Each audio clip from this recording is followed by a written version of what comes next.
Well, I really appreciate each of you being here, and thank you for joining us tonight. Obviously, we're all concerned about health, and in particular about brain health, and I hope that I can provide a little bit of support and guidance tonight, and maybe some of the things that you can do to actually improve your brain health, and then a path for long, sustained, happy life with a really sharp brain from here on forward. I'm going to just ask Robert, who's getting on the call right now also, to make sure that he's recording for us, which I think is what he's going to have geared up to it. So to have on our Facebook page, actually, I think is where we'll be able to put the recording of our webinar tonight. Sorry, my mind couldn't think of the right word there for a second. Okay, so the cognoscopy. Well, that term is kind of a funny term, and unfortunately, scopy or scopy is a phrase that may make us all have a little bit of fear. But we're going to talk about what a cognoscopy is, and the good news is I think it's something that you'll come to know you don't have to fear, and in fact could look forward to as a real tool that could help you personalize whatever program you utilize for the rest of your life for health. And just to introduce myself, I'm Geraldine Brosfield. I'm a physician in Southern California. I've lived in Palm Desert and Rancho Mirage for the last 16 years. And most recently was the director of Eisenhower Wellness Institute's Wellness Institute, and have now moved into my own private practice, which is called Exo Health, and that is here in Rancho Mirage. And we are a membership practice that's accepting new patients and doing cognoscopies for our patients and working on total whole system, whole body health, as well as brain health. So if we think about some of our most common fears, you know, public speaking tends to top the list as far as our fears, but in actuality, the next thing for most people is losing our mind. And you know, I think all of us would say health is paramount in our priority list, and certainly losing our mind is not what any of us want to anticipate for our long, healthy life. I think we're all in the point of hoping to actually have a really sharp brain and be able to function and enjoy and travel and work on projects. And if you think about what you're going to do when you have more time, I would bet that every single one of us would say we need our mind to do whatever it is that we want to do to live our best life. So if we just think for a moment about losing our mind, and I think many of us would think of Alzheimer's as a synonym with losing our mind, certainly the scope of Alzheimer's disease is quite daunting in our country today. Right now, and in fact, I needed to update that 2012, it's actually that there's 5 million patients currently in 2018 who have Alzheimer's disease, and 16 million are predicted to have Alzheimer's disease by 2050. It's an interesting disease in that it does preferentially seem to afflict women, and certainly there are more women caregivers than men, but 65% of Alzheimer's patients are women. And if we look at the leading causes of death and what's happening at the end of our life, 1 in 3 of our seniors die with some form of dementia. The Alzheimer's Association says that their vision is a world without Alzheimer's. And yet, over the last 20 years, we've had literally no new progress on the drug side of treating Alzheimer's. There's no cure for Alzheimer's that is known at this time.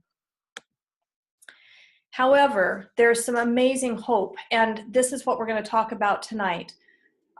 This statement right here, I think, should have literally, when it was made in a paper in 2014, should have set off fireworks around our nation.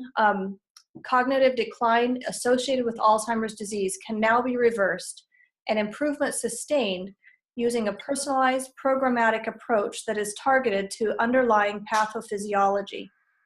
So as much as that's a bunch of long words, what it basically means is that for the first time, a study had demonstrated in 11 patients that Alzheimer's disease could literally be turned around, that we could take people who had had to be cared for with 24-hour caregivers and had no longer been able to contribute in their lives to their family or society, that process had been turned around and those people were now back to work or back to full function. The person that made that statement was Dr. Dale Bredesen, and he's a researcher at UCLA. He's also the founder of the Buck Institute that's up in the Bay Area. And he also just wrote a book that came out in September called The End of Alzheimer's. And Dr. Bredesen has been working on Alzheimer's research for 30 years. Now, did any of you read today on Facebook? I posted an article that was describing two gentlemen at MIT that had done some of the very first thinking about maybe plaque being something that wasn't so bad. And I don't know if any of you read that article, but it was really neat to see how the dovetailing of researchers at different institutions around our country was starting to merge about the same time as Dr. Bredesen made the proposition that plaque might be a protective response of the brain. Dr. Bredesen likes to say that Alzheimer's is like a roof with 36 holes. And our traditional understanding of Alzheimer's disease has been that it is a disease where plaque develops on the brain. We call it beta amyloid plaque. And that as that plaque develops on the brain, we have progression of disease. So literally almost all of the research in drug development has been about drugs that would dissolve plaque.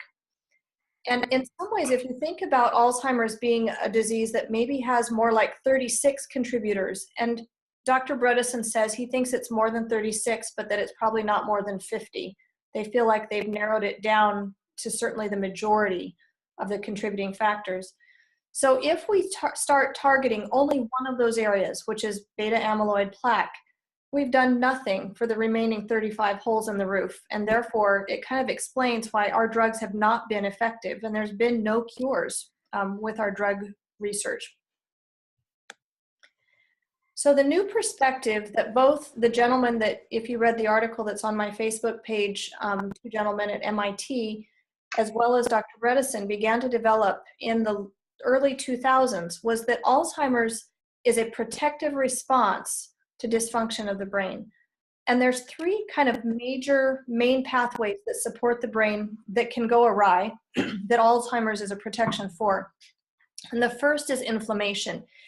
And if you think about inflammation, inflammation could be a reaction to something. It could be that you'd have an infection, for instance, and have inflammation because of having an infection, like meningitis, for instance, would be a good example.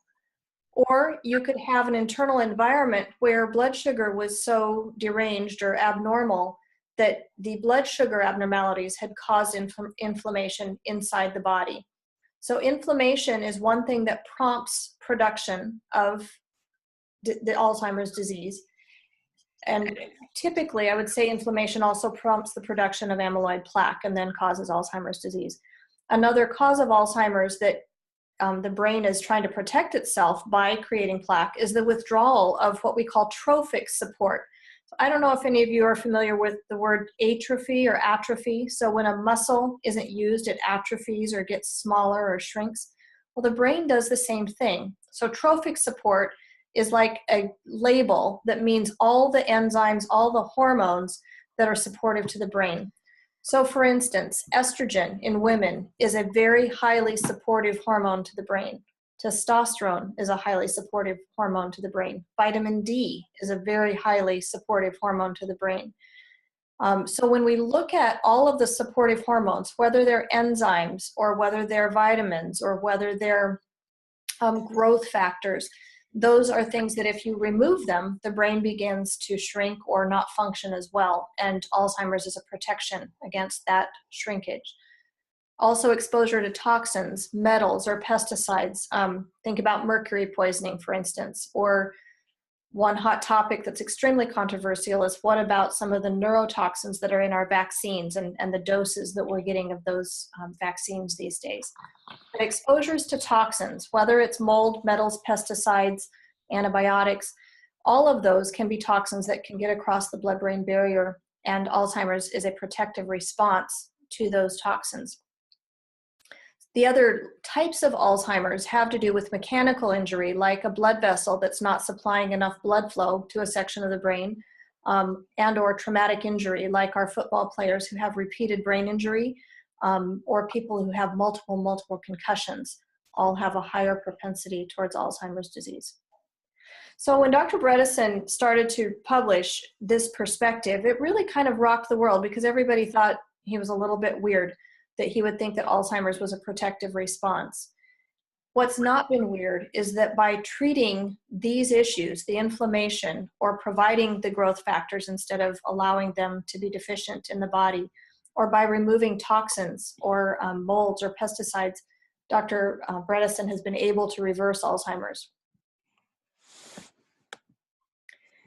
So the path to healing, if those were the contributing factors, and let's say we identified all 36, what would we do? We would identify all 36 and then we would treat those. And really the question at hand is, what's the brain protecting itself from? We need to identify every single contributor that would be in that mix that the brain is needing to protect itself and heal from.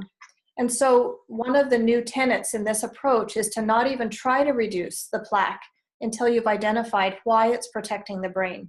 And so one of the things that's really the tenet or the basis of the cognoscopy is to answer this question: from what is the brain protecting itself? Are there any contributors that we need to correct or that we can correct that would actually then allow the brain not to need to protect itself?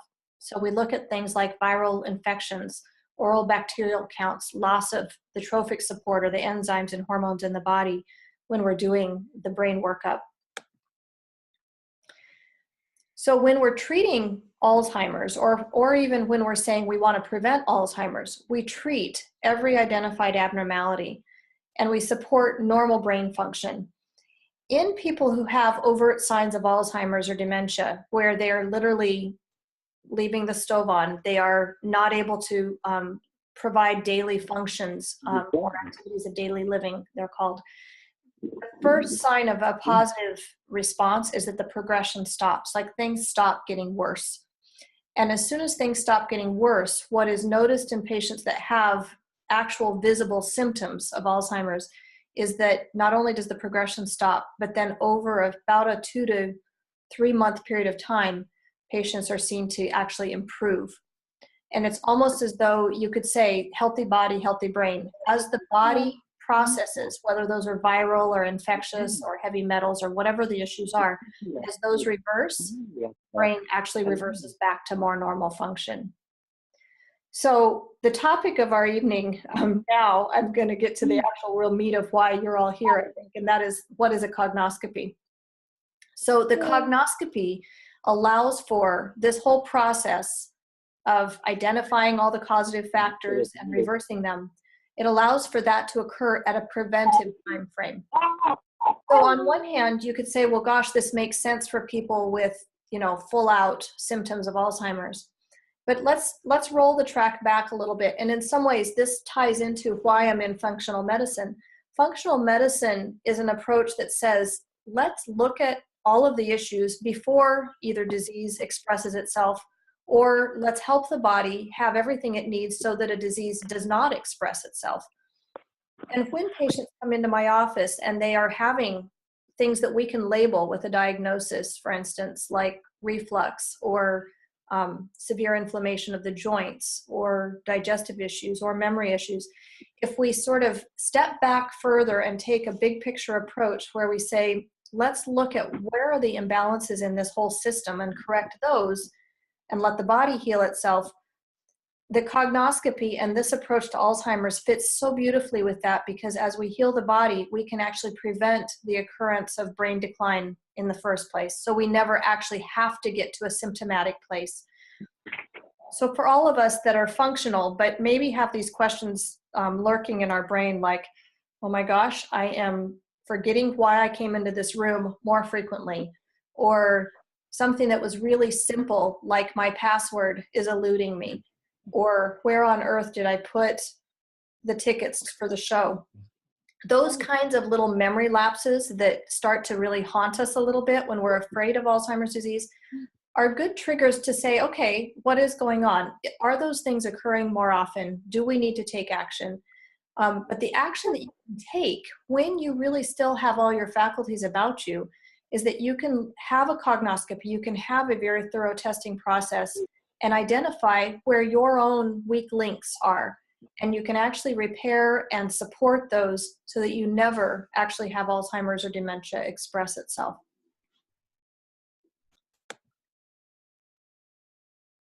So what is a cognoscopy? A good way to put it is just it's testing. It is a group of tests. It's not a single test, but it's a group of tests of every metabolic contributor to cognitive function.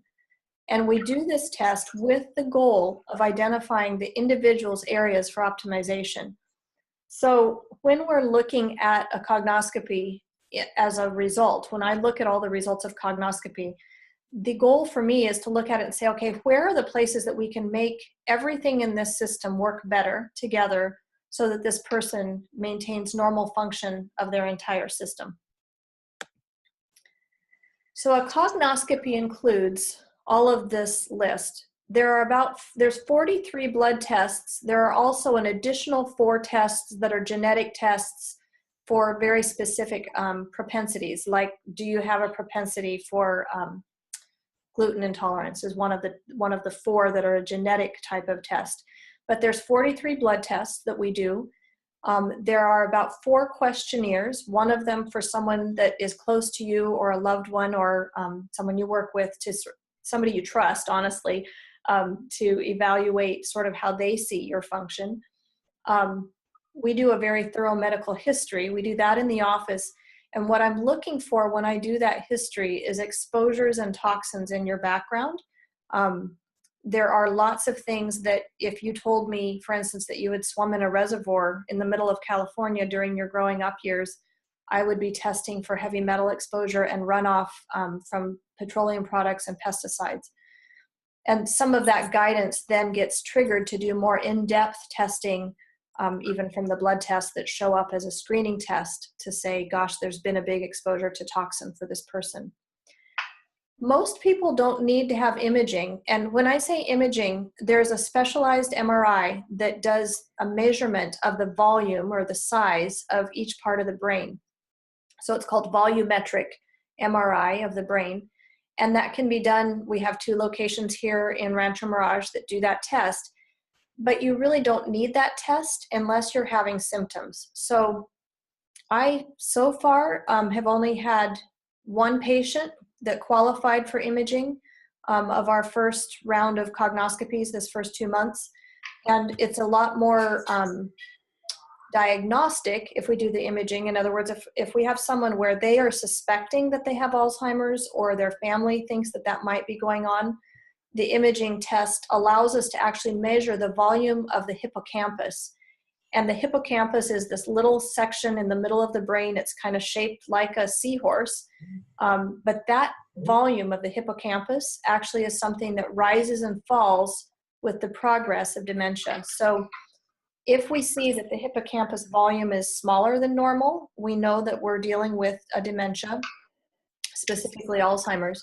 And what's been amazing is that that volume actually comes back. It actually increases as Alzheimer's reverses. So let's say you've done your cognoscopy, which when you come to our office, if you were going to do a cognoscopy, and at least one person, maybe several actually on this call, have done their blood work for their cognoscopy. And one of them, gratefully, in an effort to help improve all who follows experience, said, Dr. Brosfield, you need to remind people this is going to be a blood draw where there's 31 vials of blood drawn. And so we now have a little list of how we help people prepare for their cognoscopy. And that is to hydrate well the day before, bring a snack to eat right after your cognoscopy blood testing, and also not plan to go do strenuous exercise or work right after you've had your blood drawn. But once you've done your blood draw, once we've done all of the questionnaires and history taking, we then identify what are the contributors or deficiencies specific to that person. So what's amazing to me is we are all so individualized. There's not been a single program for our patients yet that's exactly identical. There's a lot of commonalities. Most of us have sort of the after effects of stress. Most of us have some issues with some of the nourishing hormones to our brain. Many of my patients have vitamin D deficiencies. And when I say deficiencies, their numbers are normal by most lab values, but they're not normal by the level that the brain really thrives at. So if we want to try to get people's vitamin D levels up around 70 or 80, for instance, that's one of the very common things that we'll be doing when we provide people their individualized program. The remaining things on this list are things that most of you that know me know I have taught about for the last, at least 8 years. A low inflammatory diet, and I'll just comment on that here. There is not one diet for every person. When we do a cognoscopy, we have the opportunity of actually signing you up to be in connection with Dr. Bredesen and utilize his software so that you get a customized report back that provides what's called the Bredesen Recode report. And that report helps identify where your deficiencies or your weak spots, if you want to put it that way, are. But all patients, all people need the following list: a low inflammatory diet, exercise, sleep, stress management, social support, and stimulation. So the places that we individualize the program are actually on what kind of diet is most appropriate for that person. Depending on your genetics, you may be a person that a ketogenic diet would not be good for. And based on some of the other factors, we know that we might want a ketogenic diet. So we identify whether we want a diet that is higher in fat or lower in fat, a diet that is balanced in its glycemic approach, which I will tell you all of them are. And so we approach that dietary framework really from the standpoint of what does this individual need in order to get the most healthy. Then the remaining interventions that we can do are either about removing things that shouldn't be there. So if the person, for instance, has high titers of Epstein-Barr virus, that may be the area we focus, because virus can actually cross the blood-brain barrier, and that is what is being found inside of the beta amyloid plaque when they examine the plaque, is that it walls off virus or walls off toxins. So we'll work to actually remove that viral load from the body so that the plaque then doesn't have to wall it off anymore, and it's easier for the plaque to then dissolve. If the person has an issue with lack of hormones or lack of enzymes, we may contribute to those. We may want to put a person for a period of time on some supportive hormones or enzymes or supplements. And I think of those a little bit like a life jacket. Not all of those are long-term. Many of those are for a period of time while the body heals, and then the doses of those will either adjust or can sometimes be supported with good dietary intake. With some form of it, yeah. Somebody's unmuted, and I'm not sure who it is, but if you think you're not on mute, maybe go ahead and mute for now until we're ready to take questions in just a moment. We have about 4 more minutes of our presentation. You can just mute everyone. What I want to just mention also, for those of you that are interested in trying to find a place that you can do a cognoscopy or wonder, can you do a cognoscopy with your regular doctor? Certainly, Dr. Bredesen is currently training physicians across the United States to be able to provide a cognoscopy and to do the Recode protocol, which is the healing protocol for each individual. And so you can actually sign up with Dr. Bredesen, and they will assign you to a practitioner. That's where you'll find us. Actually, we are certified practitioners for the Recode protocol. And Kirsten Foster, who's my assistant here at Exo Health, and I would be your contact points and help you go through that process. The one thing I want to mention, though, is that there are a lot of people who have read Dr. Bredesen's book or who are very excited about the incredible hope that this provides and are doing parts of the Recode protocol or the healing protocol.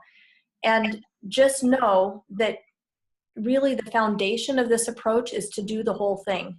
It's not that you won't benefit from just eating healthy. For sure, you'll benefit from eating healthy. But if you're wanting to actually identify all the possible causative factors and prevent those, you really do want to do the full big bang, full batch of labs and the questionnaires, and then look at all of that in context of saying, okay, is there something missing here that I need to address? Just an example, yesterday I had a patient who, as I was going through her labs, her zinc and her selenium levels were really low. And then I looked at her thyroid levels, and the thyroid was barely making it with a lot of brain stimulation to get the thyroid to function. And the pregnenolone, which is another supportive hormone, was very, very low. And we know that the thyroid gland will sort of robs Peter to pay Paul. It robs the pregnenolone in order to make enough thyroid. But the whole key to that is that if zinc and selenium are low, the thyroid can't work, and then it has to rob the pregnenolone, which is a really integral hormone for the brain. So the key in that situation was going to be getting the zinc and selenium back up while we supported the thyroid in the meantime and the pregnenolone in the meantime. But zinc and selenium were a very simple thing to start to work with to bring back into the normal range. So it's that kind of intervention in a personalized way that you're going to want in a very complete way to provide for brain health.